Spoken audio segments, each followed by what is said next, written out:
자, 반갑습니다. 여러분과 함께 부동산 공법 이론 과정을 같이 공부하게 될 이환재입니다.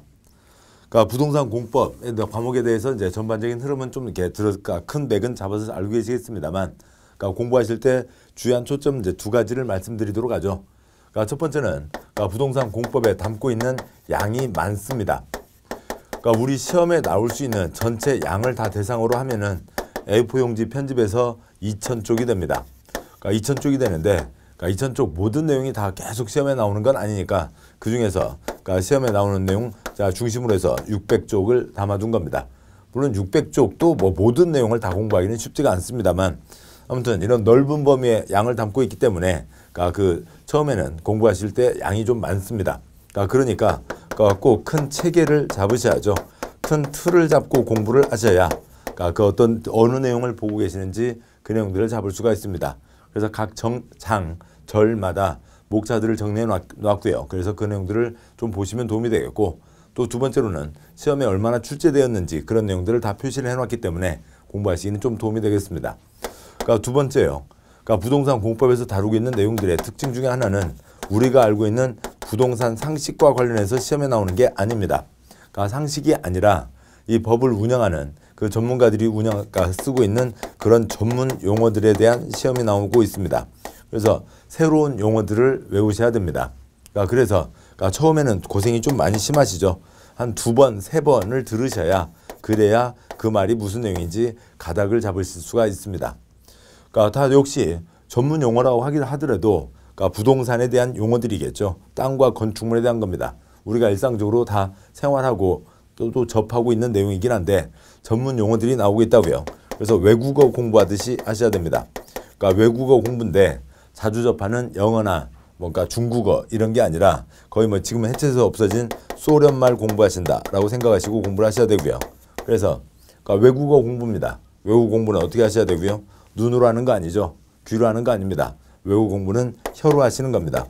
혀로 내 몸의 근육을 움직여서 혀만 움직이는 거 아니에요. 모든 뇌 활동이 다 혀로 집중되는 겁니다. 내 혀를 움직여서 소리를 내시고 그 내가 낸 소리를 내 귀로 듣고 하셔야 공부가 되시는 거죠. 제가 계속 말씀드리는 걸 들으시기도 하겠습니다만 자기가 소리내서 자기가 듣는 것과 전혀 다른 겁니다. 이렇게 해서 용어가 익숙해지면 그 담고 있는 내용이 그렇게 어려운 건 아니라고요. 그런데 용어가 익숙해지지 않으면, 혀에서 바로바로 소리가 나지 않으면 계속 그 내용도 먼 얘기가 되는 겁니다. 내용을 이해하시면 외울 게 줄어듭니다. 내용을 이해하시려면 용어를 소리내서 발음을 하셔야 됩니다. 자기 단어로 만드셔야 된다고요. 자, 이제 공부 방법의 특징이 이러하고, 그다음에 이제 바로 내용을 가도록 하시죠. 책 보시면 20쪽에 1장 기초이론이 있습니다. 우리 시험범위 전반에 대한 내용들도 같이 이어서 보도록 하시죠. 제1절에 부동산 공법 기초이론이 있고요. 굵은 1번 부동산 공법의 의, 동그라미 1번 행정청에서 수립 결정하는 중요한 정책 결정의 기준과 절차를 정한다. 동그라미 2번 공공복리 증진을 위해서 개인의 부동산 활동에 대해서 규제한다고 되어 있습니다. 먼저 국회에서 법을 만드는 거죠. 국회에서 법을 만든다. 그거에 대한 기본 가닥을 잡기 위해서 1948년까지 잠깐 가보시죠. 1948년 7월 17일 대한민국 헌법이 만들어지면서 대한민국 헌법이 시작됐습니다. 3천만, 5천만 국민이 살기 위해서 뭔가 운영을 해야 되는데요. 그렇게 해서 일정한 권력을 누군가에게 부여를 해야 됩니다. 그런데 그걸 한쪽에다 다 부여하면은 옛날 연산군, 수양대군, 선덕여왕, 미실 하듯이 엉망진창, 독재가 이루어지게 되니까 권력을 세수로 나누어 놓은 겁니다. 국민이 지켜야 될 약속, 법을 만드는 입법부를 세우는 거죠. 입법부, 국민대표 300명 국회의원을 뽑았고요. 그들이 국회에서 국민이 지킬 약속을 정하는 겁니다. 그 법을 집행하는 게 행정부죠. 그 약속의 대표적인 예로 자동차 운전을 할 때요. 노란 실선을 넘어서는 안 된다. 그게 있다고 보죠. 그걸 집행하는 게 행정부입니다. 국회의원들이 금배지 달고 횡단보도에 서서 또 길가에 서서 교통위반 잡고 그러는 거 아니잖아요. 교통공무원을 비롯한 여러 공무원분들이 있습니다. 중앙정부 공무원의 대장 누구를 선거로 뽑고요. 대통령을 선거로 뽑습니다. 그래서 대통령이 국무총리와 17명 장관, 기타 처장, 청장들을 임명하면서 중앙정부를 운영하게 되는 거죠. 그런데요, 아까 말씀드렸듯이 노란 실선을 건너서는 차가 넘어가면 안 된다. 그러니까 긴급 상황에서 교통경찰이나 자격 가진 모범 운전자 등의 수신호에 따라서 노란 실선을 넘어갈 수 있지, 그거 말고는 넘어서는 안 됩니다. 그런데 어느 A라는 사람이 술 이만큼 먹고 취해서 흥청망청하면서 노란선을 건너가서 마주오던 차와 부딪혀서 큰 사고를 일으켰습니다. 약속을 위반한 거죠. 다음에요, 어떤 분이 1차로로 운전을 하고 가시는데 갑자기 옆에서 뭐가 툭 튀어나오는 바람에 이크 하면서 가다가 중앙선을 살짝 넘었고 건너오던 차랑 살짝 부딪혀, 살짝 긁히게 됐습니다. 그분도 약속은 위반했죠. 똑같이 3년 징역이요? 그럴 수는 없잖아요. 사안마다 다르죠. A는 죄질이 크니까 이 사람은 3년 징역, B는 죄질이 가벼우니까 벌금 10만 원 등으로 누군가가 판단을 해야 됩니다. 그 판단을 해야죠. 판단하는 게 누구예요? 판사죠. 법원에서 판사가 각 사건마다 법을 위반했는데 그걸 어떻게 처리한다. 형법에 대해서요. 또 아니면 민사상의 다툼에 대해서 A 잘못 70, B 잘못 30 등을 정하게 됩니다. 그걸 진행하는 게 사법부이죠. 그래서 이렇게 3권이 분립되어 있고 서로 견제를 하게 되어 있습니다. 우리가 세금 냈지만 중앙정부 마음대로 세금 운영하는 거 아니죠. 예산안 짜서 국회에 올리고 국회의 의결을 받아야 세금을 집행할 수가 있습니다. 또 1년 동안 중앙정부 운영을 어떻게 했는지, 국가 행정을 제대로 했는지에 대해서 숙제검사를 받아야 되죠. 근데 숙제검사 그러면 초등학생 분위기가 난다고 그래서 감사라고 합니다. 뭘 받는 거고요? 국정감사를 받는 거죠. 국정감사 시끄럽잖아요. 시끄러워야죠. 민주주의가 조용하게 가는 게 아니라 시끄럽게 가자는 게 민주주의입니다. 많은 사람 5천만 생각이 똑같을 수가 없잖아요. 다르니까 시끄러워야 되는 겁니다. 시끄러운 걸 싫어하면은 그게 이제 독재로 가게 되겠죠. 자, 국회에서 법을 정하는 겁니다. 국회에서 법을 정했고 그 정한 법을 행정청에서 집행을 하는데 국회에서 정한 여러 개의 법이 있지만 몇만 개의 법이 있지만 그중에 부동산과 관련된 공법이죠. 공법입니다. 사회 전체의 이익을 위해서 정해놓은 약속이라고요. 자, 그러면은 행정청에서 동그라미 2번이요. 어느 국민 한 사람 한 사람이 뭔가를 할 때 자기 이익만 앞세우고 옆집에 피해를 주면 안 되겠죠. 헌법에 재산권 행사는 보장된다. 근데 공공복리에 적합한 범위에서 행사할 수 있다라고 되어 있습니다. 그래서 옆집 아랫집에 피해를 주면 안 된다고요. 그러기 위해서 국민 자기 마음대로 할 수 없게 법에 정해진 것을 관청에서 집행하는 거죠. 규제를 합니다. 국민 한 사람이 뭔가를 하는 것도 있지만 관청에서 뭔가를 세워서 가는 게 훨씬 더 큰 영향을 미치는 거죠. 관청에서 뭔가 하겠다, 앞으로 하겠다는 거니까 다 계획입니다. 그게 동그라미 1번에 해당하고요. 이상이 부동산 공법의 전체 흐름입니다. 국회에서 법을 정했고 행정청에서 그 법을 집행하는데요. 행정청에서 어떤 정책 결정 계획을 세우는데 그 기준과 절차를 다루고 있고 국민 한 사람 한 사람이 옆집 아랫집에 피해를 주면 안 된다라고 하는 게 있습니다. 그런데 계획에 크게 작은 1, 2, 3 세 가지로 나눌 수가 있고요. 국민의 활동에 대해서 규제하는 걸 크게 작게 4번, 5번으로 나눌 수가 있습니다. 액면 그대로 무슨 계획을 세우는 거예요. 수원시 도시 기본계획 등등등 500쪽짜리 책, 800쪽짜리 책을 세우는 겁니다. 다음에 두 번째요. 계획을 세워서 땅을 관리하는 거죠. 지금 어떻게 쓰고 있네? 그걸 보는 게 아니고요. 앞으로 이 땅은 이렇게 써라 라고 하는 계획을 정하는 겁니다. 배나무 과수원이지만 여기에다 신도시를 만들겠다. 여기는 앞으로 도시지역에 맞춰서 써라. 지금 여기는 논밭이 들어서 있지만 여기는 계속 논밭이니까 앞으로 여기다는 연탄공장 아파트를 지을 수 없다. 땅의 이름을 정해서 행위 제한을 합니다. 용도 지역 등을 정해서 그럼 관청에 정한 어떤 방향이 있을 거잖아요. 그것에 맞게 쓰라고 규제를 하는 거죠. 그 다음에요. 세 번째, 공익사업들이 있죠. 어느 한 사람 한 사람 돈 버는 사업이 아니라 지역, 국가 전체를 위한 공익사업들을 할 때 그 공익사업들은 앞으로 어떻게 사업을 진행해 간다. 신중하게 계획 세우고 차질 없이 집행을 해야 되는 거죠. 그 계획에 관한 내용은 이상 세 가지로 구분할 수 있고 다음에 국민의 부동산 활동을 규제하는 것에 대해서요. 관에 있는 토지 형질 변경 허가, 건축 허가, 땅 손대는데 옆집 아랫집에 피해 주면 안 되죠. 땅 손댈 때 허가 받아야 된다. 넓게 개발행위 허가, 그 가운데 형질 변경 허가를 받아야 되고요. 건축, 자기 마음대로 지었다가 무너지면 거기에 그러니까 놀러 온 사람, 생활하는 사람까지 다치게 되죠. 건축 금지돼 있고 허가를 받아야 됩니다. 다음에요. 자본주의죠. 그래서 정당한 재산권 다 사고 팔 수 있지만 투기 잡자 할 때는 그때는 사고 팔 수 없게 하는 겁니다. 투기라는 게 어떤 정당한 이익이 아니라 돈을 넣어서 그다음에 그 차익만 먹고 또 다시 팔고 그런 거죠. 그런 것들이 투기입니다.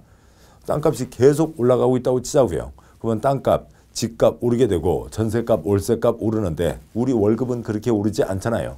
땅값 오르고 그다음에 공장값 오르고 물건값 오르는데 우리 월급은 그렇게 오르지 않잖아요. 그래서 국민 경제에 커다란 영향을 미치게 되고 나쁜 영향이요. 국가가 위기에 빠지게 되는 거죠. 그러면 안 된다. 그래서 그런 투기 목적일 때는 사고 팔지 못하게 한다라고 하는 것들이 들어가게 됩니다. 지금 우리가 보실 공법 6개 법의 모든 내용은 다 여기에 들어가게 되는 겁니다. 다음 쪽 보시면 21쪽에 굵은 2번 공인중개사 시험범위에 속하는 부동산 공법 6가지가 있는데요. 이쪽 관청에서 계획 세우는 거에 동그라미 1번 국토계획법은 워낙 기본적인 법이다 보니까 여기에도 있고 여기에도 있고 다 걸리게 됩니다. 5가지 모든 내용이 다 국토계획법에는 들어있어요. 국토의 계획 및 이용에 관한 법률 줄여서 국토계획법 40문제 중에 12문제입니다. 30점 분량이지만 거의 50% 가까이 공부하셔야 되고 그다음에 양괄호 2번 개발법과 도시정비법이 있습니다. 이 공익사업에 대한 거죠. 신도시 만드는 개발사업, 재개발, 재건축, 정비사업에 대한 법이 있고요. 각각 6문제, 6문제 합쳐서 12문제입니다. 다음에요. 개인이 건축할 때 무너지게 지으면 안 되죠. 양괄호 3번 건축법, 다음에 동그라미 양괄호 3번에 이어지는 안에 있는 주택법이 있죠. 30채 이상 집을 짓는다. 지역 주택시장에 커다란 영향을 미칩니다. 자기 마음대로 지을 수는 없죠. 그다음에 이제 땅에 대한 겁니다만 역시 논밭 함부로 손댈 수 없다. 농지법에서요. 7문제, 7문제, 2문제 해서 합쳐서 16문제입니다. 12, 16 전부 40문제가 출제되고 있는 거죠. 각각 내용을 보시면 되겠습니다만 먼저 큰 틀이요. 국토계획법은 이 작은 1, 2, 3, 4, 5 모든 것을 다루고 있는 가장 기본적인 거고 국토계획법을 바탕으로 다른 법들이 펼쳐나간다 이렇게 보시면 됩니다. 다음에 두 번째로 이 공익사업으로 신도시 만드는 개발사업, 재개발, 재건축, 정비사업에 대한 게 있고요. 개인들이 뭔가를 할 때 자기 마음대로 해서는 안 된다. 건축법, 주택법, 농지법 해서 전부 6개 법이 저희 시험 범위에 해당합니다. 다음에요. 법령 체계를 보시죠. 그러면 국회에서 법을 만든다고요. 국민이 지켜야 될 약속이 법이 되는데 그 그림으로 보겠습니다. 대한민국 헌법이 있어서 대한민국이 시작된 거죠. 국회에서 법을 정합니다. 이건 이제 중앙정부의 중앙 권력기구의 그림이라면 각 지방에서도요. 지방 약속을 정하는 입법부가 있죠. 지방 약속을 정하는 행정부가 있습니다. 그런데 우리가 지방 판사를 선거로 뽑고 있지는 않죠. 외국 영화에서 보는 지방 판사는 우리에서는 선거로 뽑고 있지 않습니다. 지방 사법부가 따로 있는 게 아니라 중앙 대법원의 각 지원들이 이제 내려와 있는 겁니다. 그래서 지방 약속을 정하는 게 조례이죠. 지방 약속을 조례라고 합니다. 지방 약속의 대표적인 예요. 쓰레기 봉투. 이 동네 저 동네 전혀 다른 거죠. 이 동네 5장 남았습니다. 이사 가게 됐어요. 갖고 가면 뭐가 돼요? 쓰레기가 되는 거죠. 이 동네 분들에게 나눠주시고 가시는 거죠. 택시 요금이요. 2,000원에서 2,500원. 그 기본은 기본 요금은 같지만 몇 미터마다 100원씩 올라가냐고요. 다 다르죠. 어느 동네는 170m 가면 100원 올라가고 어느 동네는 220m 가면 100원 올라가고 택시 기사 아저씨 마음대로요? 아니죠. 지방 약속이 정해져 있습니다. 그 지방 약속을 조례라고 합니다. 지방자치단체의 장, 도지사나 시장 군수를 선거로 뽑고 있는 거죠.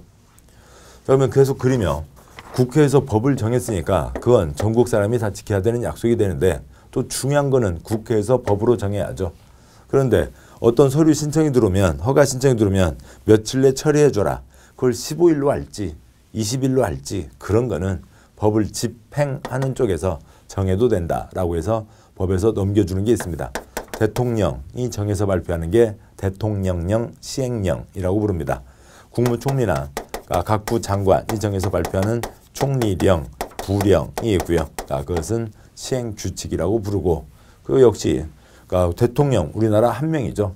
각부 장관, 각 업무를 17명 장관이 나눠서 대표하니까 각부 장관이 국가를 대표하는 거고, 다 국민이 지켜야 될 약속입니다. 좀 덜 중요한 부분들이 아래로 빠지게 됩니다. 조례로 정한다는 건 어느 대목에서 이거는 전국에 똑같이 적용되는 게 아니라 지방마다 따로 정한다. 지방 약속이다. 조례로 정한다라고 하는 것을 신경 써야 될 곳이 한 두세 곳은 있는데요. 조례로 정하는 내용은 우리 시험 범위는 아니죠. 우리 시험이 전국 시험이지 지방 시험이 아니니까요. 이상들이 있습니다. 문장 보시죠. 동그라미 1번. 법이나 시행령으로 정한다는 것은 국회에서 정하고 대통령이 정했으므로 바로 넘어와서요. 특별한 단서가 없는 한 전국 모든 곳에서 같은 내용이 적용된다. 동그라미 2번.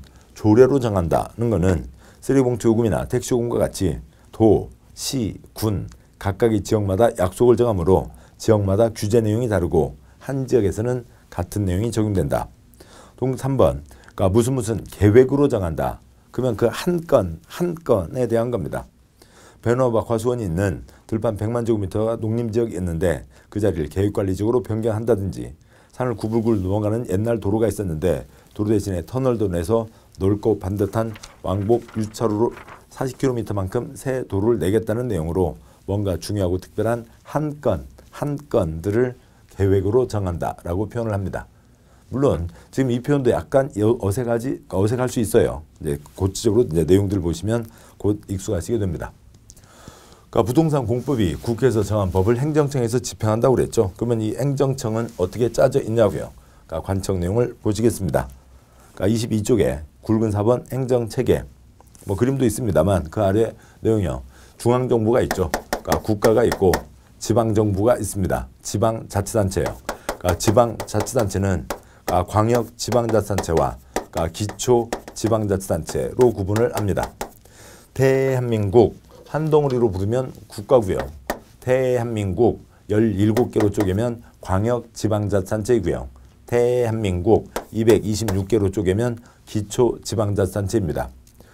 미국이 몇 개 주로 돼 있대요. 옛날에 50개 주가 있었는데 알래스카를 사서 51개 주가 됐다.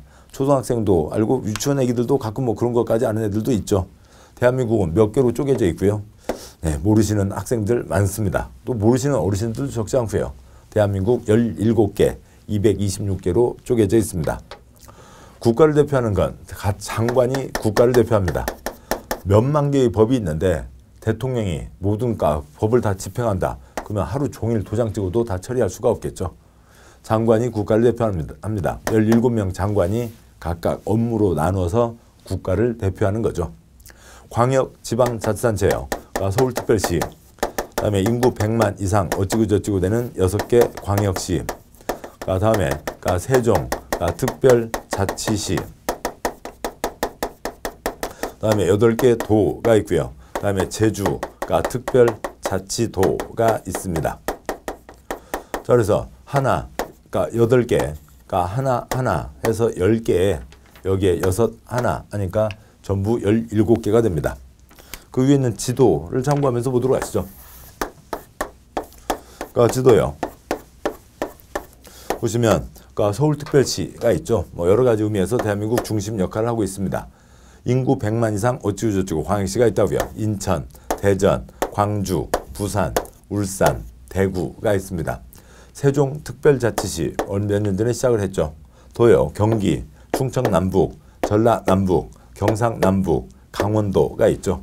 제주도 똑같은 도였지만 이제 특별한 권한을 줘서 제주특별자치도가 있습니다. 자, 그러면 그 중에 이 도 이름 잠깐 보시죠. 다 이제 알고 또 상식이기도 합니다만, 도예요. 경기도가 있습니다. 서울과 옛날 한양과 그 주변. 그 다음에 충청도가 있죠. 일제 때 충청남북, 조선 때 충청도. 그 전에는 그냥 큰 도시 2군데가 있었어요. 어디였을까요? 당연히 충주와 청주죠. 전라도, 일제 때 전라남북, 조선 때 전라도, 고려 때 큰 도시 2군데. 당연히 어디예요? 전주와 나주요. 경상도예요. 그러니까 일제 때 경상남북, 그다음에 그 조선 때 경상도, 그러면 고려 때 큰 도시 두 군데, 어디와 어디요? 경주와 상주요. 그다음에 강원도요. 그러니까 강원도는 지금 남북으로 쪼개져 있지는 않죠. 그러니까 고려 때 큰 도시 두 군데요. 강주는 없죠. 강릉과 원주 뭐 이런 곳들이 있었습니다. 그런 이제 큰 도시들을 중심으로 불렀고 이름들이 이렇게 발전되어 온 거죠. 뭐 그런데 지금은 상주 그러면 뭐요? 꽃가명. 그다음에 나주 그러면 뭐요? 배. 그 정도고. 그러니까 큰 도시가 아니기도 했습니다만 예전에는 큰 도시였고 뭐 일제 때 그러니까 전철을 그러니까 철도를 만들면서 조선에 있는 물자를 싹 뽑아간다. 그래서 경부선 만들면서 대전, 대구, 부산들이 커지게 된 거죠. 자, 이상이 있습니다. 자, 그런데 이 17개를 한꺼번에 부르려면 아이고 숨이 막히네요. 특별시, 광역시, 특별자치시, 도 또는 특별자치도 숨이 막히죠. 그래서 두 글자 뭐라고 하고요? 시도라고 합니다. 이 시는 도와 같은 급의 시를 얘기하는 거지 수원시, 그러니까 성남시 그런 쪽이 아닙니다. 대장들을 시도지사라고 하죠. 기초지방자치단체요. 서울특별시, 종로구, 도봉구, 서초구 25개 구가 있습니다. 인천광역시 부평구, 인천광역시 옹진군, 부산광역시 해운대구, 부산광역시 기장군이 있고요. 세종은 선거로 뽑는 시군구 없고 모든 권한을 세종시장이 다 행사를 합니다. 그러니까 경기도 수원시, 경기도 가평군이 있죠. 제주도 역시 선거로 뽑는 시군구 없고 모든 권한을 제주도지사가 다 행사를 합니다. 근데 저 지난 겨울에 밀감 왔는데요. 그러니까 제주도 서귀포시에서 밀감이 왔는데요.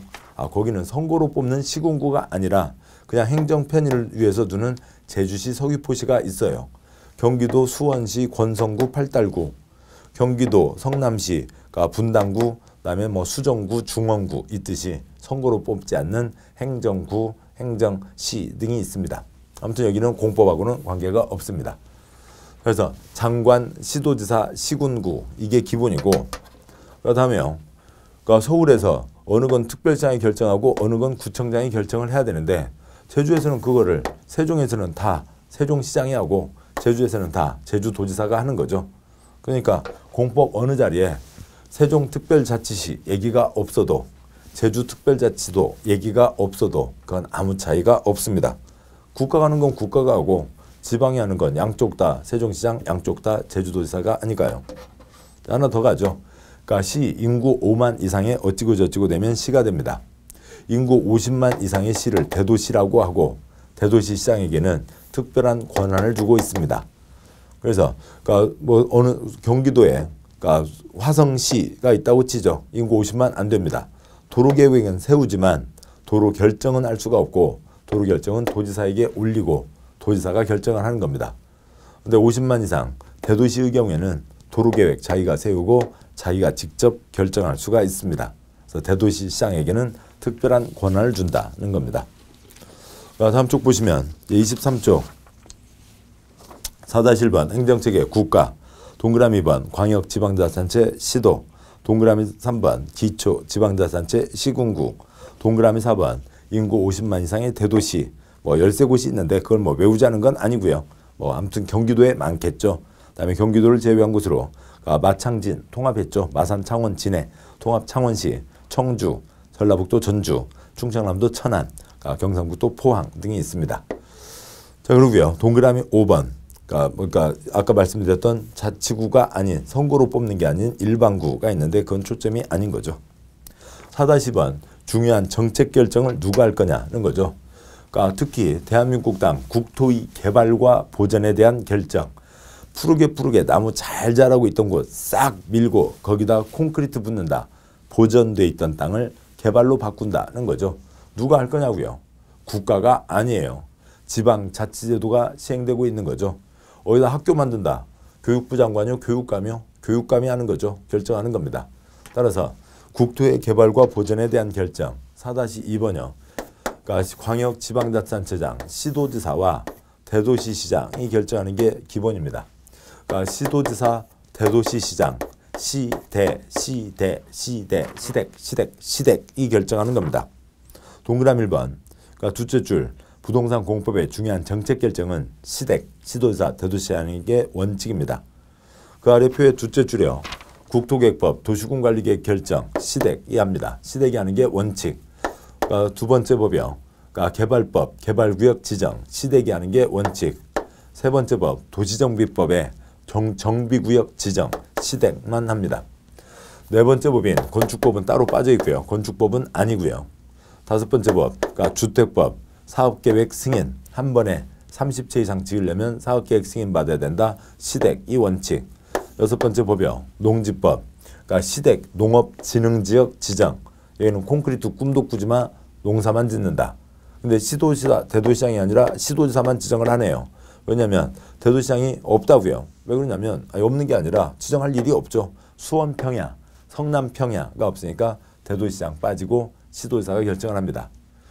제일 아랫줄 건축법은 법에 정해진 요건대로 처리하는 거예요. 어떤 정책 판단이 들어가는 거 아닙니다. 따라서 건축법을 뺀 건축법은 시댁이 아니고 건축법을 뺀 대부분의 중요한 결정들은 시댁이 한다. 이게 이제 공법의 한 갈래입니다. 다음 쪽이요. 24쪽에 동그라미 2번 투기역제는 국가경제 운영을 위해서 중요하므로 국토부 장관이 결정한다. 국가경제를 유지하기 위해서 투기역제 결정을 하므로 이 경우에는 주민의견 청취, 공람 절차를 거치지 않는다. 국가를 위기로부터 구출하자라고 하는 게 투기 잡자는 건데 그걸 갖고 주민들한테 국가를 위기로부터 구출할까요? 말까요? 이걸 물어볼 일이 아닌 거죠. 그걸 하라고 우리가 월급을 주고 있는 거잖아요. 따라서 거기에만 주민의견 청취가 없고 그 동그라미 2번 표에 네 번째 칸 그러니까 토지거래 허가구역이나 분양가 상한제 적용지역이나 투기과열지구나 국토부 장관이 지정하는 게 원칙. 조그만 거는 시도지사도 지정할 수 있다가 있습니다. 여기까지 보셨고 다음에 4-3번 공법의 행위주체가 있는데요. 공법의 행위주체를 보시면 그러니까 민법에 인격 갖추고 일을 할 수 있는 게 자인인과 법인이 있죠. 공법에서 누가 할 수 있냐고요. 4-3의 가운데 칸요. 국가가 4대강 사업, 국가가 했죠. 모든 수도사업, 지방자치단체가 합니다. 또 도로공사 잘 하라고 한국도로공사를 만들었잖아요. 국세, 지방세 들어간 공기업도 사업을 할 수가 있습니다. 천안논산, 민자고속도로, 민간도 사업을 할 수가 있습니다. 이상 네 가지가 공법의 행위주체예요. 지금 보시는 여기까지는 행정청이었죠. 국가와 지방자치단체가 있고 국가, 지방 말고 공기업도 민간도 이러저러한 일들을 할 수가 있습니다. 그런데 그 가닥 첫 번째 칸과 세 번째 칸이 중요한 겁니다. 이상 네 가지가 있다는 것 꼭 알아두셔야 되고 그다음에 공기업은 관청이 아니라고요. 한국도로공사에서 우리한테 철거명령 때리고 그런 적 있어요? 그런 적 없죠. 그러니까 농어촌공사에서 그러니까 뭐 그런 거 하는 거 아닙니다. 그래서 국가와 첫 번째 칸이요. 그러니까 국가와 지방자치단체가 행정청이죠. 그러니까 공기업과 민간은 행정청이 아닌 겁니다. 도로공사, 토지공사는 행정청이 아니다. 뭐 그건 이제 그 정도는 알고 계시는 분도 많으시고 또 약간 혼동하시기도 하는데 관청이 아니라고요. 그다음에 세 번째 칸을 보시면 이 국가, 지방, 공기업까지는 뭐가 되고요? 공적 주체가 되는 겁니다. 국가, 지방에서 일하시는 분을 뭐 누구라고 불러요? 공무원이라고 하잖아요. 공적인 업무를 하시는 분들입니다. 여기는 공적인 일을 하라고 국세, 지방세 넣어서 만든 공기업인 거죠. 여기는 공적 주체이고 그러니까 민간은 뭐 사적 주체라는 말을 만들어낼 수도 있지만 그냥 민간은 민간이라고 구분을 합니다. 관청은 관청에게 허가받지 않는다. 관청끼리는 협의합니다. 따라서 공기업, 민간 허가받아야 됩니다. 공적 주체는 믿을 수 있다고요. 부도파산 염려가 없죠. 그러니까 여기는 돈을 묻어두거나 보증을 받거나 하지 않습니다. 근데 민간은 언제라도 부도파산 자빠질 수 있으니까 보증도 받아와야 되고 돈도 묻어둬야 된다라고 하는 그런 차이들이 나타나게 되고 아무튼 공법의 행위주체 네 가지가 있다. 때에 따라서 행정청과 아닌 자, 때에 따라서 공적 주체와 민간으로 나누는 것들은 그때그때마다 계속 저도 설명을 드리겠습니다만 이 그림은 항상 염두에 두고 내용들을 보셔야 도움이 됩니다. 자, 여기까지 보셨고 다음 내용 계속 보시죠. 다음 이제 25쪽을 보시면 2절 국토계획법 목적 등이 있습니다. 국토계획법의 큰 내용에 들어가도록 하시죠. 국토계획법이 40문제 중에 12문제지만 거기에서 그러니까 그 내용을 우리가 이제 50% 가까이 공부하셔야 된다 말씀드린 게 있었죠. 그러면은 그러니까 25쪽에 있는 그 그림을 이제 우리가 이것을 그러니까 그 반절 가까이 그 정도로 공부를 하셔야 됩니다. 뭐 20시간 넘게 가까이 공부를 하셔야 되는데 아무튼 요 내용은 20시간을 들으셔야 이해가 되시겠죠. 처음에는 이해할 수가 없다고요. 근데 앞으로 우리가 어딜 향해서 갈 건지, 그러니까 에베레스트를 아직 안 올라가 본 사람도 에베레스트 지도를 놓고 어느 길이 좋은지 이것들은 다 해야 직접 올라갈 거잖아요. 우리가 갈 목표가 어딘지, 어디까지가 담겨 있는지 큰 그림을 그려보시자고요. 그냥 우선 그러니까 한 번 첫 번째 순환, 두 번째 순환까지는 계속 혀로 소리만 내시면 됩니다. 뭔 소린지 아세요? 모른다고요. 뭔 소린지 모르지만 그냥 혀로 소리 내시다 보면 나중에 내용이 붙게 됩니다. 혀로 소리를 안 내면 계속 내용은 내용대로 따로 떨어져 있고 계속 어렵게 되고 그렇게 되는 거죠. 뭐 모든 내용을 다 써놓지는 않았고 해당하는 자리에서 또 볼 것들이 있으니까 제가 칠판 판사하는 내용들을 다 옮겨 쓰시는데 너무 집중하지는 않으셔도 되겠네요. 먼저요. 국토의 계획 및 이용에 관한 법률을 줄여서 국토계획법이라고 합니다. 그러니까 국토계획법이라고 줄이는데요. 국토, 우리나라 땅을 어떻게 쓸 거냐로 나는 그거부터 시작을 합니다. 대한민국 땅, 콘크리트 부을 수 있는 땅, 개발 땅도 필요하고 푸르게 보존할 땅도 필요한 거죠. 자, 그런데 그걸 위해서 그 뒤에서 보겠습니다만 우리나라 전국 땅을 개발 땅, 보전 땅 편할 수도 있습니다만 그것 갖고는 좀 성이 안 찬다고요. 4가지로 구분해 놨습니다. 개발 땅, 도시지역, 중간 땅, 관리지역, 보전 땅, 농림지역과 자연환경 보전지역으로 구분을 합니다. 관청형, 국가를 대표하는 국토부 장관, 광역의 특별시, 광역시, 세종과 제주는 뺄 겁니다. 도 얘기하지 않더라도 당연히 포함되는 거고요. 기초에 시, 군, 구가 있습니다. 그런데 국토계획법은 어디를 단위로 해서 법을 운영하냐면 특광시군을 단위로 해서 법을 운영합니다. 국민 생활이 어디로 이루어지고 있어요? 특광시군 단위로 이루어지고 있다고요. 보시자고요. 대한민국이 있습니다. 대한민국이 있는데 그러니까 어디요? 그러니까 청주에 사시는 분이 아침 드시고 나서 저 연천 가서 일 보시고 그다음에 점심때는 저 목포 가서 일 보시고 오후에는 포항 가서 일 보시고 저녁에 청주에 와서 주무시고 이렇게 생활하시는 분이 우리나라에 몇 분이나 계실까요? 고속버스 운전사는 그냥 그 운전석에서 일을 하고 계시는 거고요. 그분 빼고요. 이렇게 하시는 분 그렇게 많지 않다고요. 트럭과 물건 실어 나르시는 아저씨들 빼고는 이렇게 하지는 않습니다. 대한민국이 우리의 생활 단위가 아닌 거죠. 자, 그러면요. 그러니까 경기도를 보자고요. 경기도에서 저 연천 사시는 분이 아침 드시고 평택 가서 일 보시고 그러니까 점심때는 저 여주 가서 일 보시고 저녁에 가서 다시 연천 가서 주무시고 그렇게 하시는 분이 또 몇 분이나 있으시겠냐고요. 우리의 일상생활 단위가 도가 아닌 거죠. 구는요. 그러니까 서울에 25개 구가 있어요. 그러니까 전철로 2칸, 버스로 4칸이면 구가 바뀌는 거죠. 그러니까 서울에 어디 도봉구 사시는 분이 그러니까 저녁에 옆집 아줌마 만나갖고요. 자기야, 나 아까 낮에 노원구에도 갔다 왔다. 그게 무슨 일이냐고요. 그건 일거리가 아닌 거죠. 얘기거리도 안 되는 겁니다. 구가 독자적인 생활 단위도 아니고 서울에 사시는 분들, 서울에 다녀보신 분들이요. 구 경계선이 어딘지 몰라요. 뚜벅이 내비게이션, 다음 지도 네이버 지도 앱으로 깔고요. 그거 놓고 이렇게 걸어가면서 여기가 서초구네, 여기는 강남구인가 어쩌다 5년마다 5년에 한 번 해보실까 말까인 거지 구 경계선 전혀 안 보이는 거죠. 길가에 써져 있지도 않은 겁니다. 그러니까 그런 거고요. 그 구 경계선 신경 쓸 일이 아닌 거죠. 시, 군 경계선은 운전하시는 분들 다 아시잖아요. 안녕히 가세요. 이제 천안시 다시 또 와주세요. 또 딱 고개 딱 넘어가는 순간이요. 반갑습니다. 무슨 시에 오신 걸 환영합니다. 시, 군 경계는 다 나타나 있는 거죠. 우리 일상생활이 특별시, 광역시, 시, 군 단위로 진행되고 있는 겁니다. 그래서 가장 중요한 국토계획법은 이 특별시, 광역시, 시군 단위로 법을 운영한다는 겁니다. 어떤 걸 한다고요?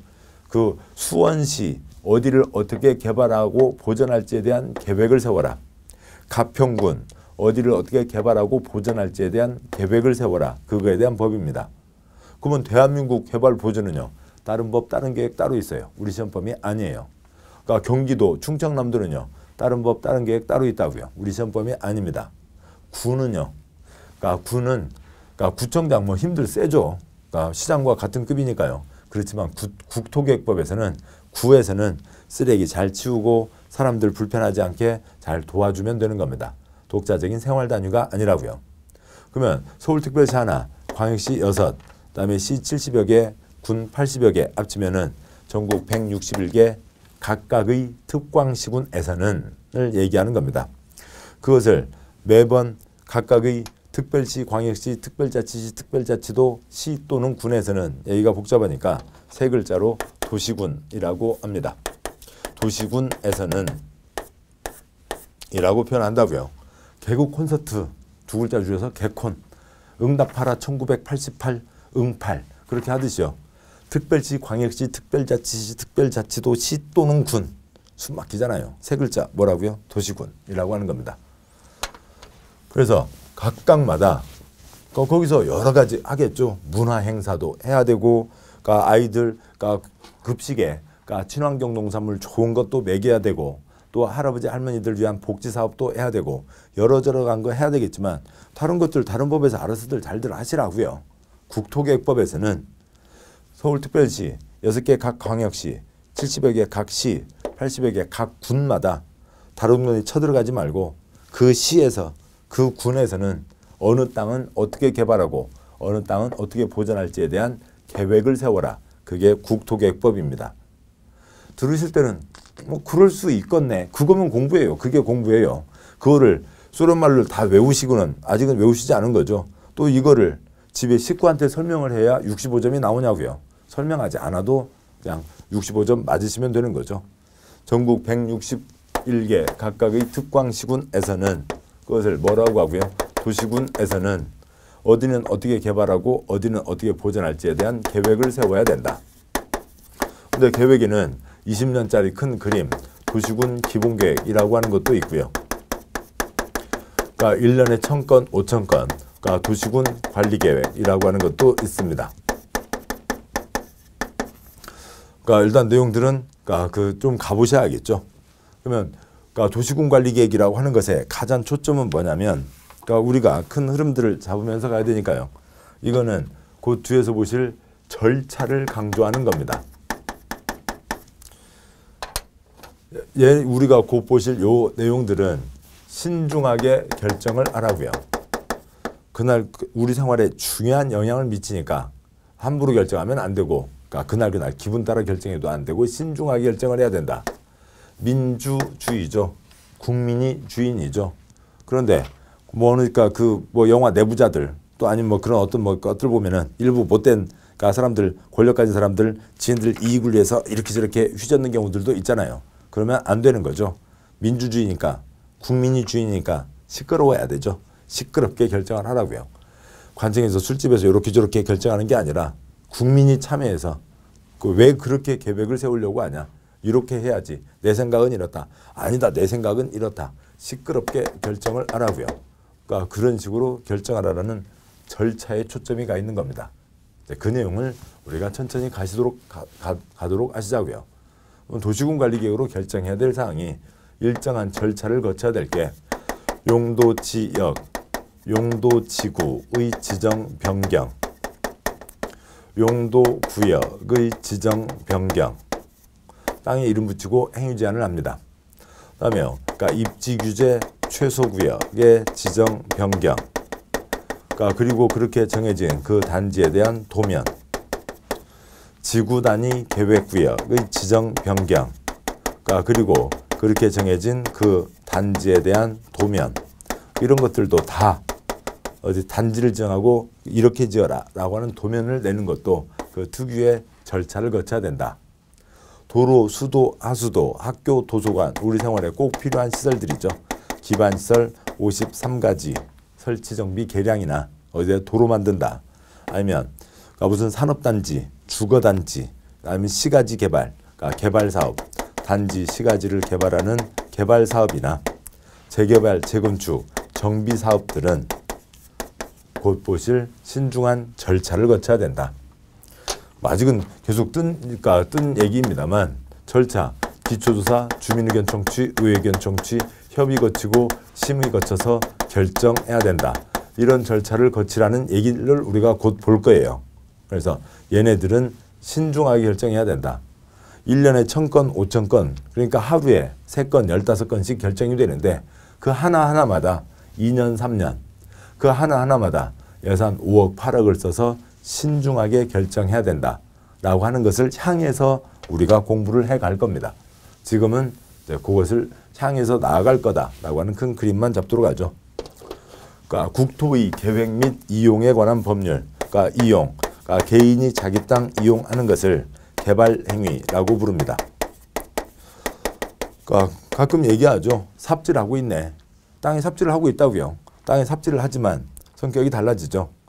그러니까 똑같이 땅에 삽질하는 개발, 보전 땅의 개발을 하는데 관청에서 주도해서 진행하는 공익사업은 개발 사업이라고 하고요. 개인이 자기 이익을 위해서 하는 것은 개발 행위라고 합니다. 옆집 아랫집에 피해를 주면 안 되죠. 그러니까 개발 행위는 금지되어 있다. 허가받아야 된다.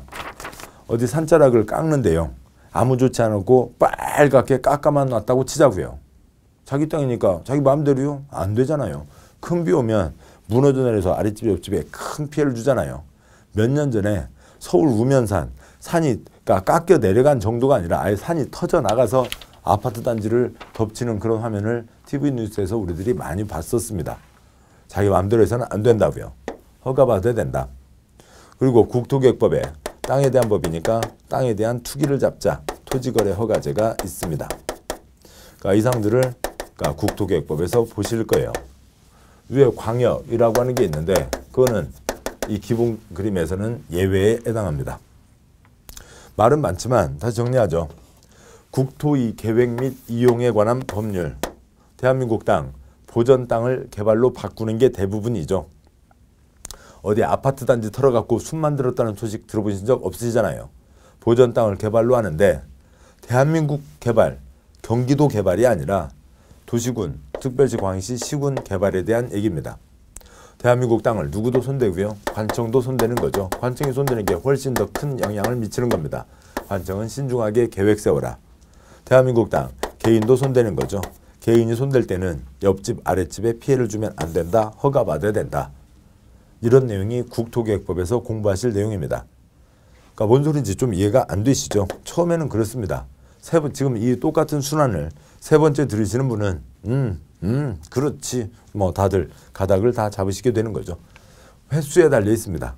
그러니까 마음 여유를 가지시고 세 번까지는 그냥 소련말 여러분이 하실 건 뭐고요? 그냥 조금 조셔도 괜찮아요. 그러니까 동영상 보시는데 조실 수 있잖아요. 그러니까 조십니다. 그러니까 조금 조실 수 있고요. 좀 그러니까 잠깐 깨고 나니까 좀 넘어갔어요. 그거 다시 앞으로 가서 돌려듣기 안 하셔도 돼요. 그러니까 밑에 스크롤 바가 있잖아요. 그 바가 있는데 지금 여기까지 들은 거 갖고 내가 잠깐 줄었는데 여기 와 있네요. 이걸 여기다 가서 딱 맞춰줘요. 이만큼 가잖아요. 그러면 또 들었던 겁니다. 또 좀 뒤로 하면 지나왔잖아요. 또 다시 돌리고요. 이거 하시지 마시고 그냥 농지법까지 끝까지 쭉 가세요. 그러니까 중간중간 조금 조시면서 또 넘어가시기도 하시면서 근데 건너뛰면 안 되고요. 이건 쭉 진행되게 하시고 농지법까지 가시고 또 한 번 들으시고 또 한 번 들으시고 3번 들으시면 가닥 잡힙니다. 그러니까 용어가 입에서 나온다고요. 3번 들으시는 동안 잠깐 조실 수는 있지만 3번 들으시는 내내 자기 혀로 소련말 계속 혀로 소리를 내야죠. 보고 혀로 소리를 내야 나중에 그게 내용으로 들어오게 됩니다. 그러니까 이 표에 25쪽 내용에 오른쪽에 있는 관청 얘기는 지금은 생략하도록 하죠. 또 관청은 우리 시험 40문제 중에 한 문제밖에 안 나와요. 누가 무슨 도장 찍게요? 그거는 우리 시험의 초점이 아닙니다. 이 사항들을 향해서 우리가 과할 겁니다. 계속 조금 더 내용을 보고 가도록 하시죠. 다음에요. 25쪽 아래 국토계획법 목적이 있습니다. 국토계획법 목적 이하 이제 세부적인 내용들이 이어지게 되는데 이제 큰 한 호흡을 이제 그렸으니까 잠깐 쉬시고 그 다음 내용들 계속 이어서 가도록 하겠습니다. 수고하셨습니다.